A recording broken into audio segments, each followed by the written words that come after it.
All right, now it is time for our Under the Radar segment where we highlight a story that we think that's been under the radar in the news, in the media, online. A lot of people aren't talking about it, and why aren't they talking about it? Because this is a dope topic.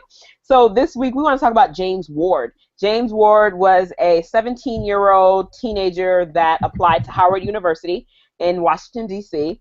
He was accepted to Howard University. He's a homeless teenager from Los Angeles. You know, Los Angeles is the homeless capital of the nation. We have more homeless people than any other city in the country. And one of four of the homeless people in Los Angeles are U.S. veterans, just an FYI.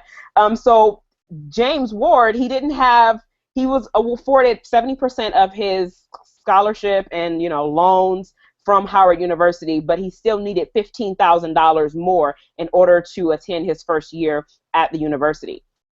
So he is the reason why we created, like Gen Why Not. He's the why not in this in the Gen title of our show, because James crowdfunded the remainder of his scholarship.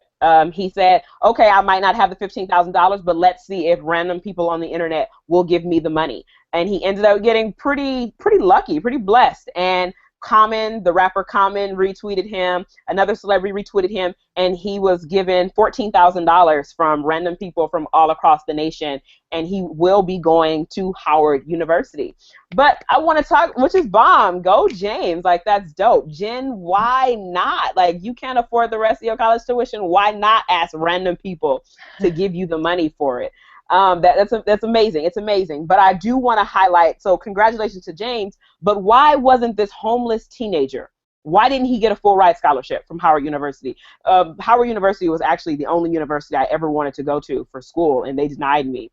And I was really sad about that for like a year and a half. This was probably like 4 years ago, and I'm over it, Howard. It's okay. It's okay. It's okay. I'm okay. I'm going to do okay.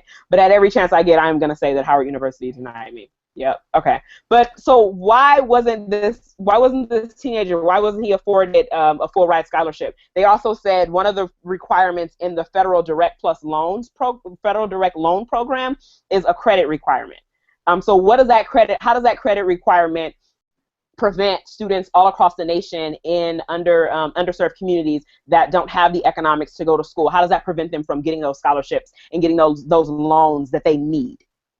So, so for one, I want to congratulate James, and considering I have two brothers named James, I just feel like, we're kindred spirits, we're connected You have somehow. two brothers named James? Let's not talk about it. So yes, I just want to congratulate him for his amazing work, because I think that you're right. He represents exactly what we're trying to push forward, is the fact that young people, if society isn't providing them a way to do what they want to do, then create it themselves. And he used a resource or a tool that our generation created, which is to do crowdsourcing. And so I would really want to congratulate him, really thinking outside the box and making a way when there wasn't one. And I shouldn't mention to you, Jordan, that I did get accepted to Howard, but I didn't get my financial package in time. So, but I love you. I still love you, Howard. But anyway. One of the things I would say is that as a first generation student is that there are many ways, because you're right, there is a credit check that is required for your FAFSA. But if you can show proof that you have been supporting yourself and that you're not currently connected to your family, then there is ways to oversee that. But you're right, that is a privilege in itself to know that there's a system in place that you can bypass certain regulations if you don't have the means to meet the requirements. So that's one thing. But also, I think he highlights the fact that he slipped through the cracks, like you mentioned. The fact that this university, which prides itself on educating Black people in a way that is representative of the Black community, that he slipped through the cracks and he was able to get, one, accepted, but then they didn't realize that he was able to get accepted and was still homeless. He should have received a full scholarship.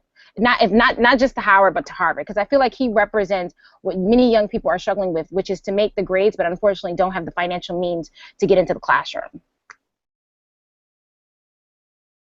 How many other stories like James Ward is it out there? How many other people couldn't make the credit requirement and they didn't have the genius idea to say, let me put a campaign on crowdfunding and have other people pay? How many other people won't be able to go to college in the next few weeks and start their first day of school because of that $12,000 or that $10,000, $8,000.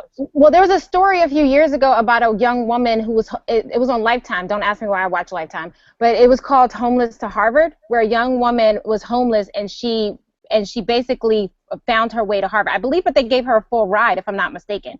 It was about 5 or 6 years ago that the story broke, and they created a whole documentary on Lifetime about it. But she wasn't a person of color, and so, but I'm